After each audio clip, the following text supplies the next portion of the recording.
Vous êtes chez MEA Propagande, bonjour. On se retrouve pour une nouvelle interview. Nous avons le plaisir de recevoir Wessim Ramdani qui va combattre lors du PEF 8 contre Bilal Lamkanat qu'on a déjà reçu en interview. Wessim, comment tu vas? Ça va très bien et toi? Impeccable. Alors rapidement pour le présenter, Wessim est un combattant du coup amateur.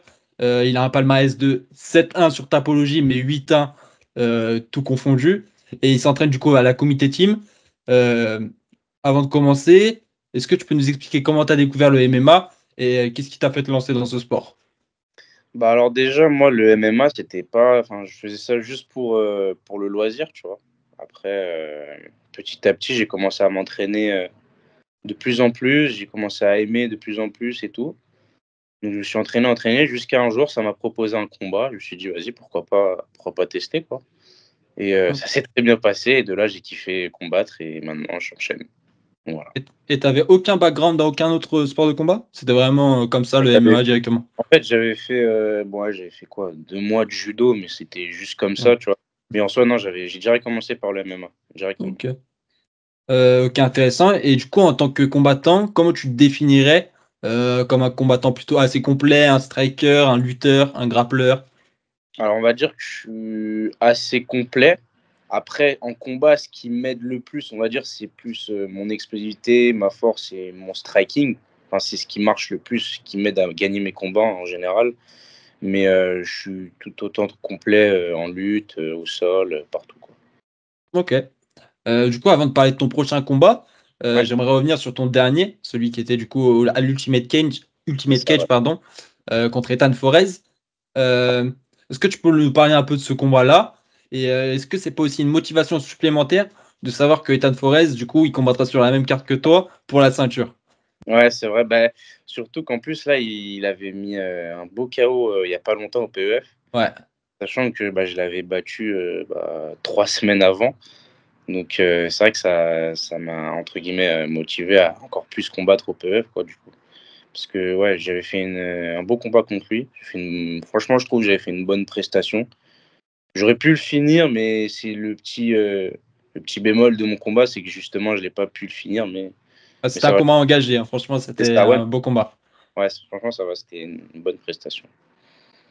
Et du coup aussi, ton prochain combat, Bilal Lamkanat, combattant avec un gros potentiel, bilan de 4-2. Comment tu appréhendes ce combat? Bah, après ce combat, je l'appréhende un peu comme tous les autres. J'ai déjà, affronté ce genre de profil, donc je sais comment aborder ce combat, donc j'ai pas de je enfin, je d'appréhension ou quoi. J'ai Ok. mon en tête avec mes coachs et tout et voilà. Est-ce que pour toi, c'est pas un risque de prendre un adversaire avec un bilan 4-2? Comme ça sonne pas très impressionnant, mais est-ce que tu trouves que c'est un risque ou pas vraiment? Bah, alors, faut savoir que en fait, les palmarès en amateur, ça veut pas dire grand-chose. Tu as des mecs, bah, par exemple, il y a un mec de mon club, il est en 2-3 je crois, mais il a un niveau de malade, c'est Demba Marega. Ouais, qui combattra sur la carte aussi? Ouais, il combat aussi sur la carte. Par exemple, lui, il a pas un palmarès de fou, mais il a affronté les meilleurs, donc c'est en fait, le palmarès, ça veut rien dire. Ça veut vraiment rien dire. Donc voilà. Je suis Donc non. totalement d'accord avec toi. C'est exactement la réponse sur laquelle je m'attendais en fait. Ouais, Comme on peut le voir aussi, Ethan Forez, il est à 5-5. ouais, c'est vrai aussi, ouais. Mais il combat pour la ceinture parce que il a fait des grosses performances et dans sa KT, Ah, il a pris des gros noms en France. Et en c'est fait, ça. c'est ça. Faut vraiment, on va dire, en amateur, ne pas se restreindre à juste regarder les bilans. Bilal 4-2, son niveau, il représente pas un 4-2. Clairement, c'est un gros combat. Ouais. Et Ouais, tout ça, c'est faut un peu, on va dire, éduquer le sport. On a surtout maintenant en professionnel où on sait que garder ce zéro, c'est assez important. En amateur, c'est important de surtout voir tous les profils et les meilleurs, tout simplement. mmh. Et du coup, est-ce que pour toi, non, est-ce que du coup, tu es un combattant qui s'entraîne dans la région parisienne, est-ce que c'est un boost pour toi? Parce que là, tu vas combattre du coup, c'est à Clichy. Est-ce que c'est Ouais. un boost pour toi de combattre devant ton public? Alors d'habitude, je combats toujours, assez loin, que ça peut être à Lille ou en Belgique, mais là, pour une fois, c'est dans la zone, quoi, donc on va essayer de ramener du monde. Donc ouais, c'est vrai que ça rassure, d'un côté Ok. de combattre, à Clichy. Du coup, est-ce que tu as un prono sur ce combat? Est-ce que tu aurais même peut-être un message à lui faire passer avant l'affrontement? Je sais que vous vous entendez bien. Avant le Ouais, dernier je t'entends PV, bien. vous avez un peu parlé. Est-ce que tu as un message à lui faire passer? Bah, comme j'ai déjà dit, mon pronostic, il est clair, clair et net. Je vais vraiment chercher le finish, quoi. Que ce soit au sol ou debout, je vais chercher le finish. Parce que je sais que en termes de niveau, enfin, faut toujours être confiant de soi. Donc, je sais que je suis au-dessus, dans tous les cas. Ok, Voilà. Même si faut jamais sous-estimer un adversaire, bien sûr. c'est ça. Je sous-estime pas, je le prends vraiment au sérieux. Mais je sais que j'ai confiance en mes capacités, on va dire. Ok. On sait que tu peux combattre dans deux catégories différentes. Est-ce que Ouais. c'est pas compliqué à gérer ou... Bah, justement, par exemple, quand on m'a proposé Ethan Forez, bah, j'ai directement accepté parce qu'on est en amateur, il faut tester des trucs, tu vois, faut prendre des risques. Moi, dans la vie de tous les jours, je suis à 60, 71, 72 kilos maximum. Donc voilà, quoi. J'accepte tout, quoi. Mais ma vraie KT, c'est 66, c'est pas Ouais, 70. Donc j'ai testé, quoi. Mais là, maintenant, je vais combattre en 66, ça y est. ok. Du coup, après ce combat, ce serait quoi pour toi la suite? Est-ce que tu as des objectifs? Peut-être prendre cette ceinture du PEF ou autre chose? Franchement, si j'arrive avec un petit finish, ce serait pas mal de combattre pour la ceinture. Ce serait cool. En Je- 66 du coup. Ouais, en 66. Ah, Ouais. ok. Du coup, en l'espace de 2 ans, tu as fait la totalité de tes combats. Est-ce que c'est un rythme qui te convient ou t'aimerais accélérer le rythme? Pour moi, je trouve que c'est un rythme qui me convient parce que je gère bien en fait le fait de faire un seul combat. Par exemple, tu as des combattants qui vont préférer faire les IMAF ou des Ouais, MMA Live. Et moi, personnellement, je trouve que j'ai un style plutôt fait pour faire un seul combat. Enfin, parce que je mets tout dans un combat, moi, donc je préfère faire comme ça. Et même, ça m'habitue un peu aussi pour l'ambiance professionnelle. c'est ça. Public, musique d'entrée et tout, donc voilà. Ok.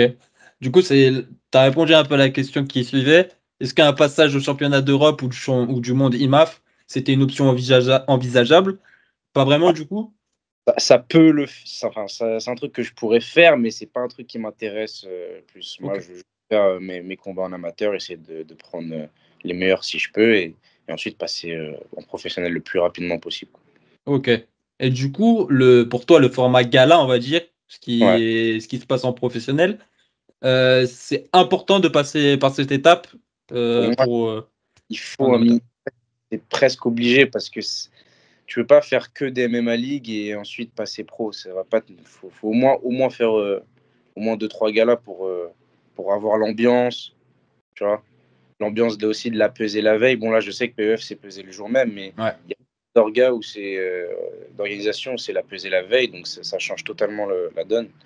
Donc, ouais, c'est pour ça que c'est important pour moi, les gars-là. Ok. Bah, je pense aussi. Je pense que de toute Ouais, façon, bah, t'étais là au dernier PEF aussi. ouais, Mais grosse ambiance lors du PEF, franchement, pour ouais, avoir non, fait quelques orgas pro même, comme l'ARES, le KSW. Bon, c'est bien loin d'un KSW ou d'un ARES, mais franchement, pour une orga amateur, ça met sacrément dans l'ambiance. ouais, J'imagine pas en tant que combattant. Donc je trouve ouais, que, comme tu as dit, c'est très important de passer par les galas, l'IMAF ou le format comme les MMA League, c'est quand même c'est différent, il n'y a pas toute cette ambiance. c'est ça, T'enchaînes ouais. plusieurs combats, tu vas un peu sans game plan parce que tu sais pas contre qui tu vas tomber dans Ça, ta catégorie. en même temps, tu t'économises un peu, entre guillemets, pour pas trop te cramer pour les autres combats. Donc, moi, personnellement, c'est pas mon style. T'as des mecs qui peuvent faire ça avec un style assez atypique, mais le mien, non.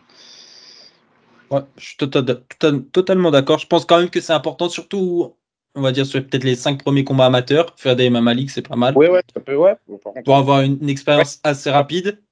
Mais après, les galas, c'est super important, je trouve. ouais, ouais, c'est très important. Du coup, tu t'entraînes à la Comité Team, comme on a dit. Elle est connue car elle a été créée par Brahim Wari et Kamel Wari, aussi connue sous le nom de Kamel l'Ancien.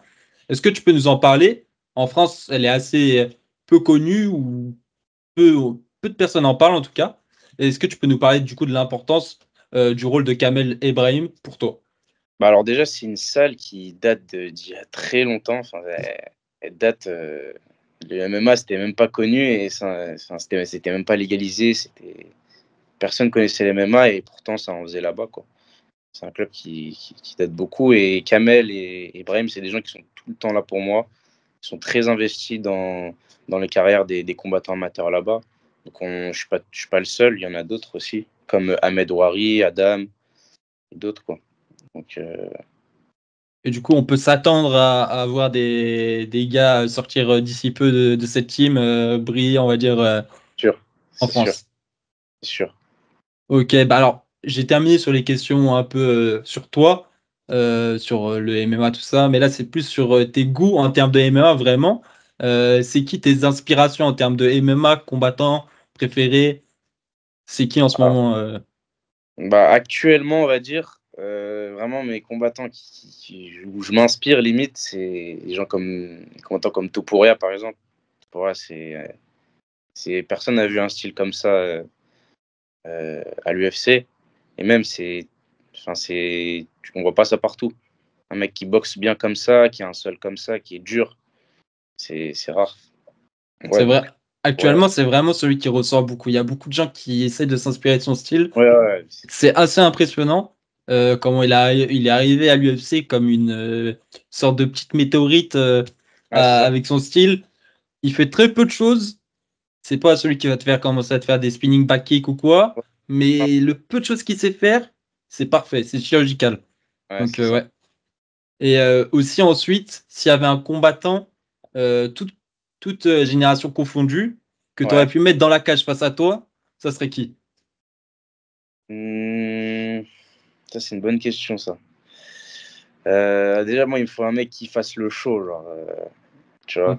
Un Ouais, mec comme Chandler, ou tu vois, un mec où t'es sûr que ce sera un combat de fou. Justin Gaethje, tu vois. Là, c'est sûr, ou Max Holloway, par exemple. une grosse guerre du coup. Ouais, ouais, une grosse guerre. J'aime Ok. beaucoup. Du coup, c'était tout. J'ai pas plus de Ouais, questions. Du coup, je vous invite vraiment à suivre du coup Wissim sur les réseaux. Comme j'ai pu le dire plusieurs fois auparavant lors des interviews, c'est très important de donner de la force aux combattants amateurs. Un like, un follow, ça leur donne du poids pour tout ce qui est au niveau des négociations quand ils passeront pro et pour tout ce qui est au niveau de leurs sponsors. Donc, franchement, je trouve que c'est important de leur donner de la force, surtout pour le MMA français. Franchement, on peut se dire que c'est rien, juste un like ou un follow, mais pour eux, ça compte vraiment. Et du coup, il ouais. combattra lors du PEF Fit contre Bilal Lamkana qu'on a reçu aussi. Et on se retrouve pour une prochaine interview. Os. Salut.